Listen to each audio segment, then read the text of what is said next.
Okay, so again, this is Fast and Furious PTA Financial Reviews, or EEC. I'm a PTA financial reviewer, auditor. Now, what do I do? And so we're going to go ahead and talk about general information. So just for everybody to know, this presentation is being recorded for a webinar so that it can be accessed through the 9th District PTA website. General questions will be addressed during the presentation, and there will also be a help session afterwards if you're interested in staying longer and getting some more one-on-one help. There will be a section in here. We'll be checking the chat if people have questions in the chat, and we'll address those when we get to the question section. If you have specific questions about your unit, council, please stay after for additional help, because otherwise we kind of end up going down the rabbit hole of one unit's problems. And so this is more for general information. And my email is actually changed. It used to be auditor at 9th District PTA, but we decided that since we are now financial reviewers, it's going to be financial.reviewer@PTA or 9th District PTA.org. And you can also reach out to leadership if you need to. So why is it a financial reviewer? Well, it's a financial reviewer because we are not qualified to be auditors. So an auditor is somebody who's gone to school, had specific training, they get certifications to become an auditor, and that's not what we do here in PTA. So what we do is we're just verifying that record keeping is being done according to PTA standards. We're verifying that cash is going in and cash is going out as specified by the budget. And so we're just making sure that what we think is happening in our PTA is the money's being used the way we thought it would be. And so if a unit or council has access to a certified CPA, then they can do the review by themselves. They don't have to have a committee, but that would be a certified auditor. A CPA can do that on their own. Otherwise, you need a committee, and the committee exists of the financial reviewer and at least one other person. And I'm going to try not to read the screen to you because I figure you guys are all able to read. So why do we need financial reviews? For one, we have a fiduciary responsibility. When you are elected to the board, you're there and you're saying you're going to ensure that funds donated to the PTA are being used for the purposes outlined in PTA bylaws. It's also required for the insurance. So financial claims can be made if money gets stolen, if something happens. You can file with your insurance company, and the insurance company will help you out financially and pay back a lot of what you may have lost. But in order for your financial claim to happen, you have to be following those guidelines. And this is actually, these requirements and conditions are from your handbook for insurance. And so it says that your organization has to conduct an annual audit or financial review of the books by an auditor or a review committee or a qualified accountant. And they also say that the monthly bank statements must be reviewed and signed by someone who does not have authorization to sign checks. So typically that can be your secretary, it can be your financial reviewer because you don't have access to the accounts. It can be historian or anybody who does not sign on the bank account. So what does that mean? Always in the PTA financial review serves as an official examination of financial records. It's conducted by the financial reviewer with an appointed financial review committee. So your president can appoint people to be on your committee to do the financial review. Bylaws specify when a review is required. And it's required now at least once per fiscal year. It used to be twice a year, but at the last convention, they voted to make it once a year. I personally recommend that you continue doing it twice a year, because if you start July 1 and do your financial review in December, that way you kind of know if your treasurer is keeping the books the way that they're supposed to be done, and it's a lot less to review. especially for our bigger units that might have $100,000 of income and expenses. That takes a really long time to review. So doing 2 shorter ones, I would recommend, just because it helps you know that the PTA is doing what they're supposed to do throughout the year, and not, oh my gosh, in June, oh, that happened and now we're in trouble. So it just kind of helps to make sure everything's clean. Another time that you have to do a review is if a check signer resigns. So if your treasurer resigns, that's going to trigger an automatic financial review from the beginning or from your last review to the time when they resign. Financial records. So your financial review checklist at the very top lists a whole bunch of items for you to find. And I strongly encourage you to find those items before you start your review. You don't want to get halfway through the books and go, oh, we're missing this. So try and get everything gathered from your treasurer, from your secretary before you even start. It helps a lot. You know, making sure that you have treasurer's reports and annual financial reports. You are sick. Ugh, Yeah, you I was again. just thinking what a lovely day yesterday. And then Oh, fuck. I can leave. got 'em, Date Shauna? your dick. Please remember to be on mute if you're on Zoom. So your tax filings, super important to make sure that you've got your 990.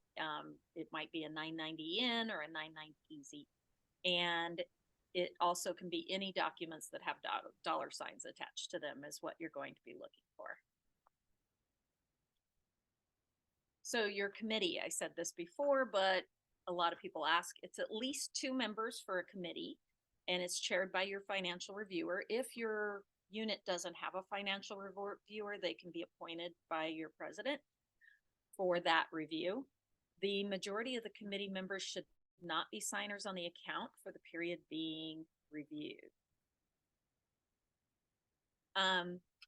Financial reviews may be conducted in person or virtually. I personally prefer in person because then you can look at what you've got. We recently had a review that was being done virtually where we had a 40 email thread trying to explain what people were not understanding and understanding. And so if we would have just been in the same room and looking at the same documents, we would have gone, right, here it is, we're done. Instead of a 3-day back and forth. It was kind of crazy. So financials, your review committee is not required if the review or audit is conducted by a qualified accountant. So don't need a second person if they're actually an accountant. Okay. So who's involved? A lot of people are involved that because they've got to get you the materials. So obviously the financial reviewer is involved. The treasurer has to give you their, hopefully they've got a binder, not a bunch of loose leaf paper. If they've got a lot of loose leaf paper, please make a recommendation that they keep it in an organized binder. And so all of those things that are listed under the treasurer, those are the things you're going to ask your treasurer for. Your financial secretary, most units don't have a financial secretary. And so if you do, check your bylaws as to what you're going to need to get from them. Secretary, minutes of the meeting, that's the executive board meetings as well as the association meetings. And you use those to compare to the treasurer's reports for what was approved, what expenditures were being made, what income was coming in, and just verifying that what was approved in the meeting minutes is also what was in the treasurer's reports. President, hopefully they're helping with getting you all the materials you need. Process. Start by gathering the documentation. Try and look at your checklist and make sure you've got everything before you get started, because you can be done in no time if you've got everything. If you're hunting people down for it, it takes a lot longer. And then you're going to examine and analyze all of the documents that you've got. And we're going to go through and talk about exactly what you're looking for. And then finally, you prepare the report. And the last thing is actually you're going to either submit it to your council, submit it to 9th District. You can load it up to My PT Easy, and that way everybody gets it all at once. So where to start?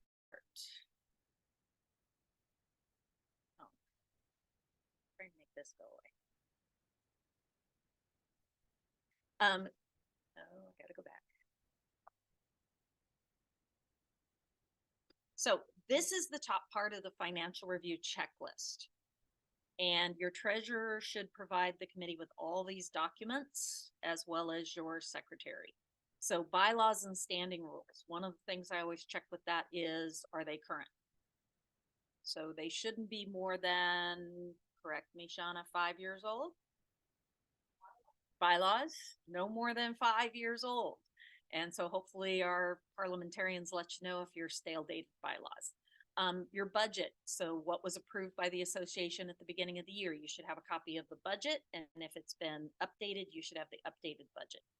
Last financial review report. So that's the last one that was done. Hopefully it was when it was supposed to be done and you're not trying to do years of back financial reviews. Ledger. And a lot of people ask what's the difference between a ledger and the register. A ledger actually keeps track of all the money the PTA has. So if you've got a PayPal account, or if you've got a savings account or a checking account, it's all accounts in one place, whereas your checkbook register just talks about what's in your checking account usually. Canceled checks, including voids. And a lot of people are confused about canceled checks. Canceled checks mean that it's already gone through the bank. So long ago, when I was younger, you used to get a big packet of canceled checks from your bank, and they don't do that anymore. They now scan them and you can download them from online, but those should be attached to your payment authorization forms after they've cleared the bank. Authorizations for payment, cash verification forms, online deposit forms. I've come across these recently. I've never seen them really before, but a lot of people are now using mobile banking, where you take the picture of the check. So when you take a picture of the check, you don't get the deposit slip. You've got to print that out from when they send it to you. So make sure those are getting in. I've had a couple of units that have not had those. And then bank statements, obviously, with the deposit slips. Bank reconciliations. A lot of people tend not to do these. And a bank reconciliation, if you actually have the bank statement from the bank, not the one you print from online, there's actually a backside that where you can list your outstanding checks and come up with your new balance. So a lot of people just kind of do these, but they don't do it as a document. And so it should be reconciled somewhere where you can see, even if it's just on the bank statement, these are outstanding checks, this is our new balance. Receipts and bills. And then the EFT ACH bill forms. Right now we use, some units are using the EFT to pay their insurance. And so that would be, you have a separate form, and I have some examples over there, but you can get them out of the finance toolkit as well. Executive board meeting minutes, that's from your secretary. Association meeting minutes, that's also from your secretary. If you have committees that meet and then give a report that's written, those should probably be included. But if they just come and do a verbal report, that would be in your secretary's meeting minutes. So you might not have those. Treasurer's reports, and obviously financial secretary's records. Again, you might not have a financial secretary. Your annual financial report, that's going to be actually last year's report for the most part. So you'd be looking at 22, 23 for that to kind of see what was spent last year and what was the ending balance. And then your workers' compensation form. And then don't know that. How do I get rid of that silly thing? I can move it up there and hide it. Okay. And then your IRS Farm State Form 199, RRF1, the CTTR1. And if you pay people, which most of us don't, you do the last ones. Okay. So show me the money. Ensure that you have all bank statements and that the income and expenses are recorded. Bank statements being reconciled and reviewed is often not completed. 2 signers on all income, expenses, and checks. And so this part of your checklist actually tells you what you're looking for. So check to see if the amount on the first bank statement adjusted for outstanding checks corresponds to that. And I love the wording on this because I use it a lot when I do my recommendations. And so as I go through here, it's like recorded in the checkbook register. So a recommendation might be make sure all deposits are recorded in the checkbook register. And so I use the wording on this checklist to help me with my recommendations. So these are all things that you want to check and make sure that relate to the bank reconciliation and balancing the records. And one of the biggest things I see missing in this section is that there is not a second person who's a non-signer signing your bank statements and your reconciliations. That's typically missing. They're supposed to sign it, verify that the balances are what was stated, and then date it. And so that's a big one to look for and a very typical recommendation on your forms. Okay.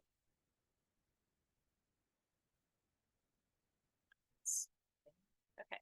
Membership pass-through. So membership dues pass-through is verified. So a lot of people are using Totem now, so we're not seeing this as much.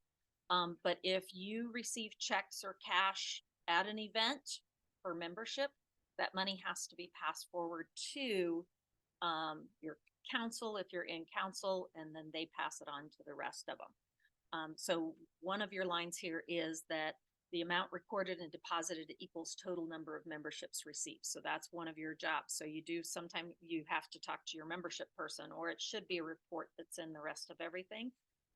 Number of members and how much your membership is. So that's going to be less the pass through that you send up. And then memberships are always listed in your bylaws. If you're not sure what your dues are, it's in the bylaws. And then that total should match what it says for membership income. Amount forwarded to the next level, that should be also the number of members who paid with checks or cash, because Totem does that automatically, but checks and cash, that doesn't get done. And I've noticed a lot of PTAs forgetting to do that now that Totem and COVID and other things. So make sure that any cash paid memberships are going to get sent up. And in your bylaws, it also tells you how much you send up. I know that for my unit, it's $550. Other units might be a little bit different. It depends on how much your council charges. Or if you're out of council, then it's going to be different. So check those. Insurance being paid, you should look to make sure that somewhere in the documentation you see where the insurance was paid. You should have a form with the receipt and that it was paid. And original minutes, so you should be able to see the budget, that the funds were released by the association, that expenditures have been approved in the minutes, and that you've ratified checks and expenditures in your association meeting as well. And then committee minutes you sometimes don't have, so you'll notice the little checkbox off to the right is for NA. You might mark that as NA. Any of these marked with a no, you write a recommendation on your recommendation report. Okay. Signatures, signatures, signatures. This is the other thing that's a lot of times missing. So as you look at the forms, you want to make sure that there are signatures on every single form, and they require 2 on every single form related to PTA. So your payment authorization forms, there's a place for your president to sign, your secretary to sign, the date it was approved in your minutes, and the date that they signed it. So make sure that all those signatures are there and all that information is there. Also, it's come to my attention that some PTAs round up to the nearest whole dollar. We can't do that. So if you have receipts that total $89.89, you can't round that to $90 and pay the person $90. And so it's always the amount of the receipts is what's on your payment authorization form, and that's the amount of the check. Then on income, you want to have two people counting at an event. So hopefully you got two people sitting there who can count. They're both going to sign that this is how much money was in there. Your treasurer should sign, this is how much money I received. And then you verify that that was the amount of money that was deposited. So, and also the other thing is no holding money forever. Money that is received, especially cash and checks, should go in. I usually say less than a week. There is some place in the PTA that says no money ever goes home. So, you know, you want to make sure that you get it in timely. You don't want to hold it for a month and go, oops. Sometimes that happens. We want to avoid it. So it would be a recommendation to make sure that the money is deposited promptly. Reports. So we have mark NA if your unit does not have a financial secretary or committees. Your treasurer's report should have a starting balance, ending balance, income, and expenses every month. The check numbers, who's being paid, and the amount listed for approval each month. And then make sure that, and so those things are every month on your treasurer's report. Then you also want to make sure that the IRS forms, so many of you are probably looking in your unit at IRS forms right now, state forms and RRF1s, because for most of our units, they're due November 15th. But due date is determined by when your fiscal year is. So look at your bylaws for when your fiscal year is. Many of us are July 1 to June 30th, but there are some that are a little different. And then workers' comp would be in January, so December, January. So you might not have it for this first review quite yet. Okay. Questions so far? Shauna? Yes, you will get it. We are actually recording it and we're going to post it online, but we're also going to post the presentation itself online. And there's some notes down in the notes section that is more of what I was saying. But you will get Hi. it. Yes. Sorry, can you hear me? Yes. So we actually did vote out our treasurer and I was voted in October. But for the financial review, sorry, I missed like the first 8 minutes of the Zoom or first 10 minutes. Is there like a form on the website that like is a financial review form that we're filling out? Yes. And Okay. I'll get to it in just a minute on what it looks like, but you can Okay. download the form from the 9th District website. It's part of the financial finance toolkit. Okay. There is a form, and so we'll get to that. Perfect. The slide shots I was showing you before are your checklist, which is part of the review. And you do upload the checklist, your recommendations, and the form to My PT Easy when you're done.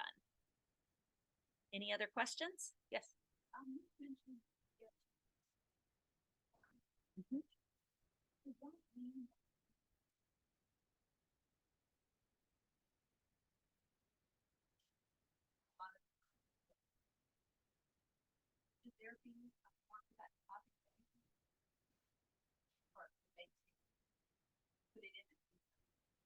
You should have some documentation of that EFT going in and what it's for. Right. It really helps your financial reviewer because they're looking and they're going, well, what was this and where did it come from? So if you use something that will generate like a receipt, I know that some units use My PT Easy. They have a form that you can do as a printout of money going in from an EFT, and you can use the EFT form for money going in. PT Easy has where you can write receipts and print those out, and it does help with the financial reviewers because it's always weird when you've got something on the bank statement but no documentation as to what it was or where it came from. Yeah.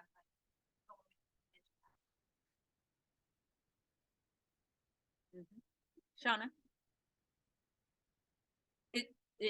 Yes. Yes. Shauna, you wanna? Well, I was gonna Yes.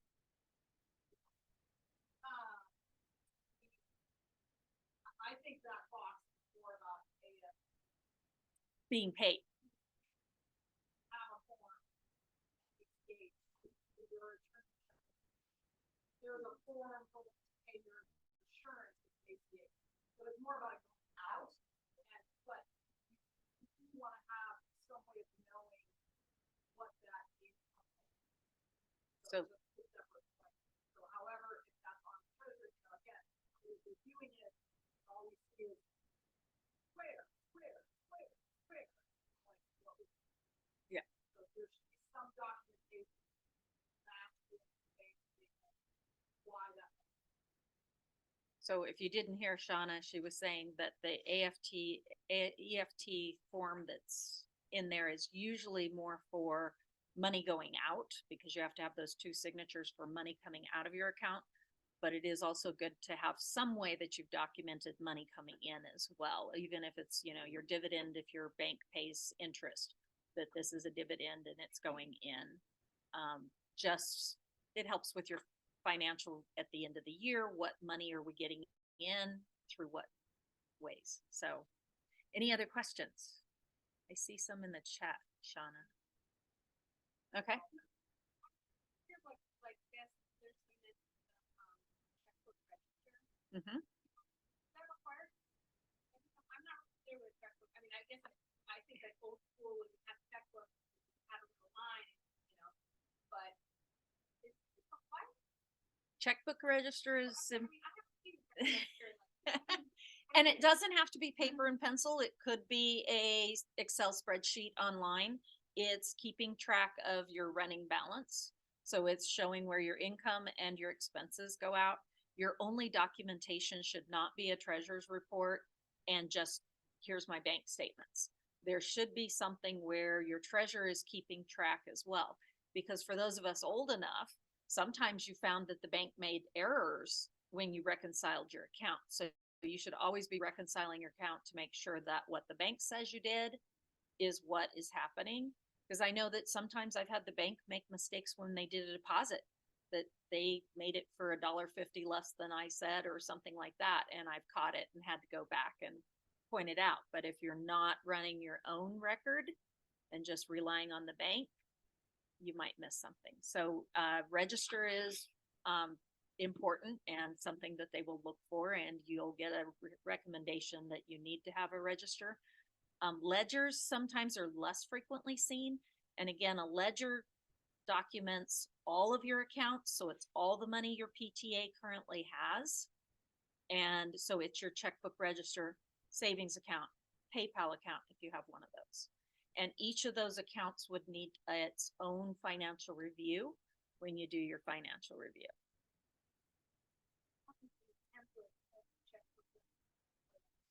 There is one in the finance toolkit. It's an amazing document. Any other questions? Okay. So here is the financial review report. It looks pretty easy. It actually is relatively easy. The hard part is going through all the documents and verifying all those signatures and verifying all the amounts. This is actually the easy part. And so it's a one-page form.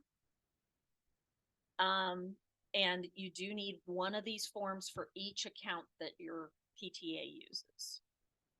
Beginning balance is going to be listed, plus your income and your expenses, and it should match the treasurer's report's ending balance. And then you also have a place to list outstanding deposits or checks that are accounted for. So probably should be are not accounted for yet. So some people go, what are outstanding deposits? Well, that would be if you did a fundraiser and you got a check on December 27th and you know that that's income you just got, but it's the weekend, you haven't had a chance to get it down there. So that income could be recognized here as income for the first half of the year, but it hasn't been deposited yet, but it will be. And so it would come in your income, and then it needs to be also shown down below in the unaccounted for deposits. So I'm gonna take you through this form, just like we did the other one. So dates covered in this review, a lot of people, this one's pretty easy for mid-year dates for most units, not all. So check your fiscal year, but it's 7/1 of 2020 something to 12/31 of 2020 something. And then down below, your check numbers reviewed. Your check numbers will be the one more than the last check that was in the last review. So if you ended at 156, your next one would be 157, and you'd be reconciling 157 to. So it's super important that your treasurer doesn't skip checks, because that really messes it up, because now you've got to explain why you skipped 50 checks for some reason. Balance on hand is the ending balance for the last financial review. So that balance on hand, and that's going to be the last review date. So if your last review was 6/30, then that's going to be 6/30 of 2023. And then that's the balance that was in the account according to the financial review. Then receipts. So as I go through my cash verification forms, I open up a spreadsheet and I put all my receipts and all my payment authorizations into a spreadsheet so that it totals it for me as I go. And that way I can also check the reconciliation each month, because I'm adding it as I go. I also then at the end, I have total receipts, because if they didn't give me total receipts and tell me how much money they took in over the last 6 months, then I've got to go through and hand calculate it. So I just find using a spreadsheet, if you're comfortable with a spreadsheet, very handy to have as I go through the documents. And then I verify each month's balance every month. And so it goes much quicker. Then you total your receipts and your balance on hand that you had, and then you take away your disbursements. So disbursements are, again, all those receipts that you have for the payment authorizations. And then you get a total down at the bottom, and that should be your new balance. And so then at the bottom, it says balance on hand as of the last review period. So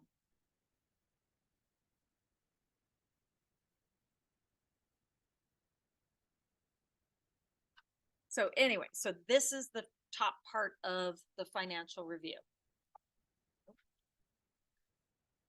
And then down at the bottom, most people find this one a little tricky because the dates are redundant. So the bank statement balance up at the top. So the bank statement up at the top is for, so if you're doing December's, it's going to be December 31st. And then down at the bottom, this one here is also December 31st. So some people get confused as to what those dates are. This is where you would do those deposits not yet credited. So this is where on June 27th, we got a check, but I haven't had a chance to get it to the bank. It was for $27.80. It should be accounted for in the top, and it'll be accounted for down here. And then uncleared checks. So you're going to write your check number and what the amount was for any uncleared checks. And then you're going to look at your bank statement balance, add in any deposits, take out your uncleared checks, and then this should match with the other line up above. If it doesn't match, there's a problem and you gotta go find it. I always do the happy dance when it matches. It's like, yay! Because that means we're almost done. So down at the very bottom of this form is this section right here. And this is actually what you're going to say when you present your financial review. It says, read the following when the financial reviewer's report is given. I have examined the financial records of the treasurer of your PTA and find them, and you're going to check one of those boxes, either correct with no recommendations, which means you have the most incredible treasurer ever, because most financial reviews you're going to find a signature missing. You're gonna find a bank statement that didn't get reconciled. You're gonna find somebody else didn't sign the bank statement. So if you have a treasurer who dots all those I's and crosses all those T's, you should probably take them to lunch because it doesn't happen very much. If you've been a financial reviewer and then become a treasurer, it helps because you know what to look for before you hand over your books. And sometimes you're kind enough to make sure everything's nice and organized so that they don't have to go looking for anything. So most of the time you're going to mark correct with the attached recommendations, and you're just going to have your checklist and your attached recommendations of whatever needs to be just, we had 2 documents that didn't have signatures on the cash verification forms. Make sure 2 people are counting money. Substantially correct with the attached recommendations and findings. So this one is going to be that there's more things that you had to mark. So might have missing signatures, might have some documentation that was missing. So you're going to have more extensive recommendations as you go through. So down at the bottom here, it does talk about be honest and fair and use non-emotional language when you're writing those recommendations. These are people who are volunteering their time and they don't want you telling them how they did something really dumb. So be kind. Everybody makes mistakes, and most people who are volunteers for PTA aren't bookkeepers. So be gentle. Should not be personal. So it should be the documents indicate. All cash verification forms need 2 signatures. So just state it as a fact. Remember, the evidence you are working from may be incomplete or inaccurate. Don't jump to conclusions. So if something's missing, don't jump to conclusions that, oh my gosh, somebody stole money. No organization is perfect. It's okay to find issues and make recommendations. That's how we grow and learn. And most financial reviews will be correct with the attached recommendations. So we'll go into this a little bit more. So correct with recommendations is going to be minor. No suspected money problem, just little things. Meeting minutes need to be signed by the secretary might be a finding. Little things. Substantially correct or a little bit more serious. So you've got some verification forms that only have 1 signature. Money was not deposited within a week of receipt. Those kind of things. We want to clean that up. Partially correct means that you have a lot of inadequate records. And this has happened through COVID and a little bit post-COVID where people couldn't get signatures. So people were doing the best they could, but definitely document all those recommendations that, treasurer's reports need to be done monthly, not every other month, so meeting minutes. Meetings need to happen and minutes need to happen. And sometimes it's not even the fault of the treasurer or the secretary because maybe the president didn't call a meeting. So there's not documentation. So partially correct, you've got more serious problems. You might want to contact myself or your council financial reviewer to come in and maybe do a little training with your unit on better financial record keeping.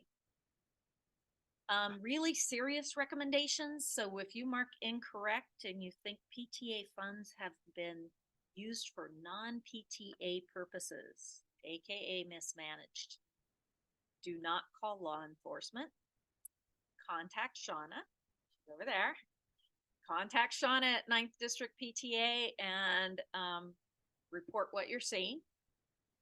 And then follow the advice of Shauna, who will tell you what to do, because there's guidelines from 9th District, state, as to how to handle that. Document what the issues were with specific evidence on this date, this form, exactly what you're finding. And if advised, discuss with the executive board members that are not involved in the suspected mismanagement, and keep information private to avoid rumors. You do not want the office secretary telling parents that money was stolen from PTA. That is not the rumors you want to have going around. So keep it private, talk to Shauna, And Shauna usually and Ninth District will step in and start taking care of things. But you've done your job in finding what was going on, and then Ninth District pretty much takes it from there. Okay. And so the bottom part of this financial review, this is actually not done so much before the review. This is kind of what you have to do to to finish your financial review. So the previous financial review was completed. You're going to check yes or no. But then it goes on to say financial review report examined by financial review committee and conducted by a qualified accountant. So that's what you just did. So if you've just finished that, you can mark yes. Remember to have your committee sign at the bottom also. Present your written report with recommendations to the executive board. So you probably haven't done that yet, but before you submit this form, you would have. Present financial review report to association for adoption. So at your next association meeting, you would then stand up and say, I have reviewed the records of this PTA and found them to be, and you don't have to go through all the recommendations. You can just make the statement of, I found them to be correct with recommendations. If people want more information, those documents should be available for people to view. Present financial review report. Upload complete report as one file to document retention center system. So that's My PT Easy. Hopefully you have a login. If you don't, your president of your unit, I do believe, can give you a login for being the financial reviewer, although I think PT Easy still calls it an auditor. And then you can also upload forms to My PT Easy. You can do it yourself, or you can give it to your council or send it to Ninth District and we get it uploaded, or you can send it to me and I upload them. Any no answers, again, is a recommendation, and I typically take it almost word for word from the checklist and put it in there. I might add on this date, this cash verification form did not have 2 signatures. All cash verification forms must have 2 signatures. Mismanagement. Again, we hope you never review books where this is a finding, but it has happened. So just reiterating, contact Shauna, Ninth District PTA. Don't talk about it. We don't want rumors started. So key elements, monthly treasury reports, you got to have those, and they need to be presented at the meetings. Bank statements are reconciled monthly by the treasurer and signed by someone who is not a signer on the account. You, as the financial reviewer, might be a good person to sign that because you're the one who's going to verify it in the end anyway. So that way, each month you're kind of looking and seeing that things are okay. So that's a good recommendation. Yes. Proof of reconciliation is that the balance that your treasurer report says is in the account is the same balance that is in your bank, minus perhaps any outstanding checks. Something I was going to let's say if it's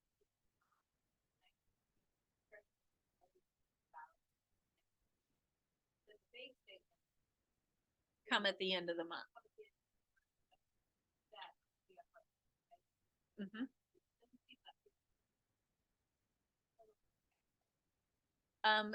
Some treasurers typically do their report based off of the end of the month, and then they just give information on in and out since the end of the month. But that in and out since the end of the month would be your register balance. So that's why the register is so important.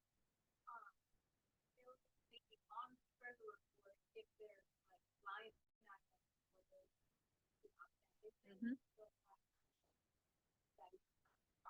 Right. And so outstanding checks should be listed typically on a treasurer's report. They'll list those. Most treasurer's reports I've seen list outstanding checks. So you're saying want it on the treasurer report and an additional document? It actually should be on your bank statement or with your bank statement, a reconciliation where they're showing that, yes, I went through and I know these checks are outstanding. And this is my real balance, which matches my register. And so your treasurer should be doing that. And a lot of times people do it right on the bank statement. Or if you're using My PT Easy, there's a reconciliation form that it prints. But somewhere there should be evidence that your treasurer is looking at the bank statement and looking at what is in and out. Just an example. I just finished a review where they had 3 outstanding checks for over $3,000 for 3 years. So when I'm doing the financial review, they're having a negative balance because they've got these outstanding checks that have been sitting there for 3 years. So your treasurer needs to be aware of that. Your board needs to be aware of that, because those checks should have been voided 3 years ago and either rewritten, contact the person. But because the treasurer wasn't reconciling the account and voiding those checks, it became a problem for multiple years. So that's why we kind of want to make sure your treasurer knows what's going on in the account and shows that, yeah, we've got problems. As far as somebody didn't cash a check and what do we do about it?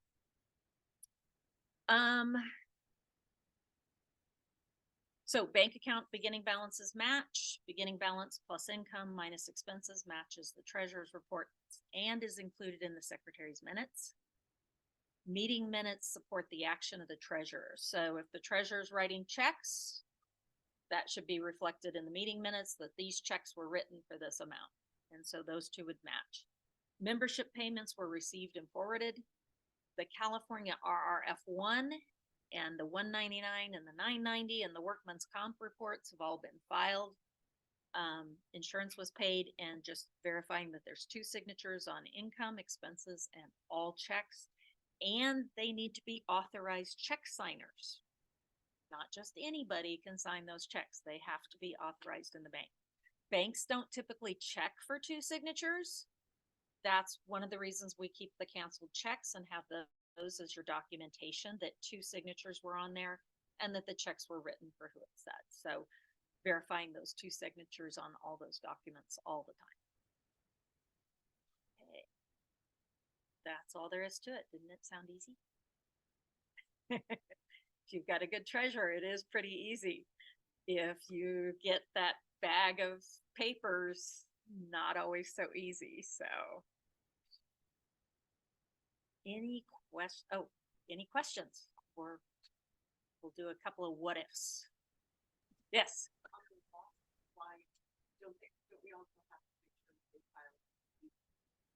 Yeah, that's part of the RRF1. It's a CTTR1, whatever. If you do the 990 in. If you are above the 990 in, then it's your actual 990. So that's why it's super important. You got to do your 990 before you can file your RRF1. So any other questions? I got a couple of what ifs. I just have a quick question of something that you may have mentioned earlier. When I joined, I unfortunately was just a couple minutes late. As far as who we put into that committee to help us, So is that who so- qualifies again as a committee member? So your committee can be made up of usually it's your financial reviewer, and then your president will appoint other members to the committee.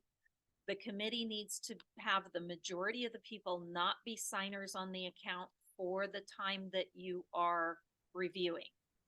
So if you are currently a signer on the account, but you're reviewing last year's documents, you can review last year's documents because you weren't a signer at that time.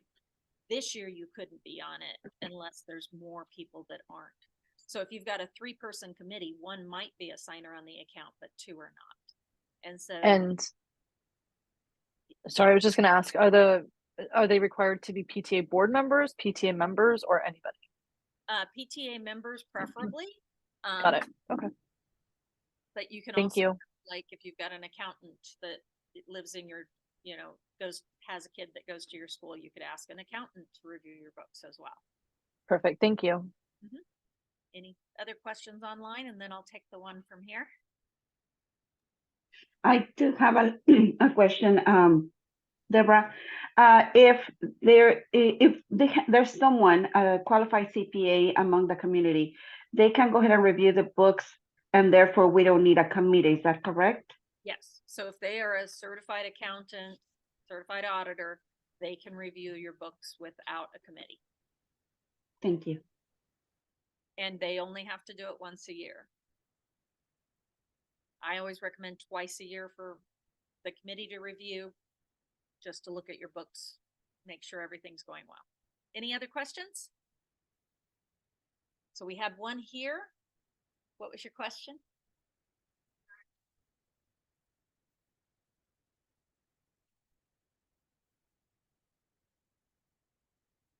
Mm-hmm.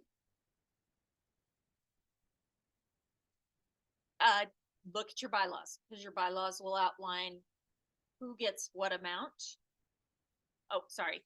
So she was asking how you know how much you forward for membership dues to council or to 9th district. You always look in your bylaws, because your bylaws will outline how much state gets, how much national gets, how much your council gets, how much 9th district gets, and the total amount that you forward on.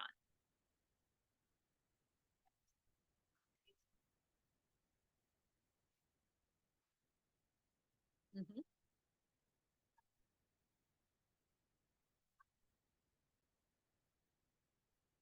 Oh, that's one of my forms. And so I made those for my teachers or my units. And so theirs is 550. So just white out that amount and make it 575, you said? Any other questions? So what if there's no financial reviews in the last term? What do you do? Anybody know? You're doing it. Yeah, you're going to end up having to go back and do that one. So you go back to the last financial review that was done, and that's your starting point. So if there wasn't one done for the end of 2020, 22, 23, then that's where you're starting. I know, bad news. Okay, what if the treasurer or secretary doesn't have records? Can kind of forensically put together, if you have the bank statements and some idea, might be able to some. Yes. Right? Yes. So typically you're, what she said is that you're going to do a deep dive into those bank records and looking for any receipts, any documents that you have, look at your meeting minutes. Hopefully they've got something. Look at your budget. Hopefully you attended some events, so you have some idea. And this is going to be one of those partials, and a lot of training is needed. So unfortunately, sometimes all you get is the bank statements, and you're doing the best you can with what you've got. What you're looking for is making sure that the money that should have gone in went in, the money that should have gone out went out, and definitely might be looking for a new treasurer and secretary. What if last year's officers booked it out of town and won't respond?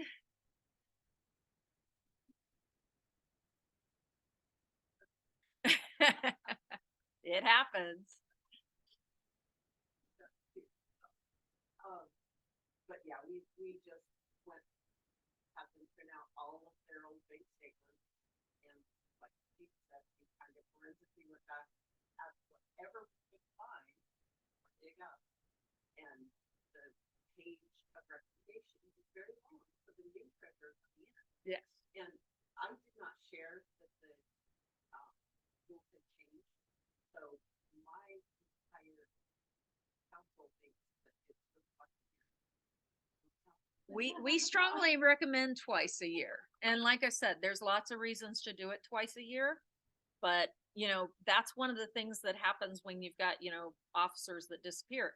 Well, it's better to do a 6-month deep dive than a full year deep dive. So by making sure that you're looking for those books and records. And also, you know, speak up at the meetings. If there's not a treasurer's report, when are we getting that treasurer's report? When are we getting the secretary's minutes? And hopefully they're passing them out. And so you should have a copy of whatever was happening in the meetings as well. And we've kind of talked about what happens if money seems to have gone to the wrong place. What do? Call Shauna. So, I don't know, Shauna, I thought you were going to stay for a while. So, so president at 9th District PTA.org will always get you where you need to go. And any other final questions?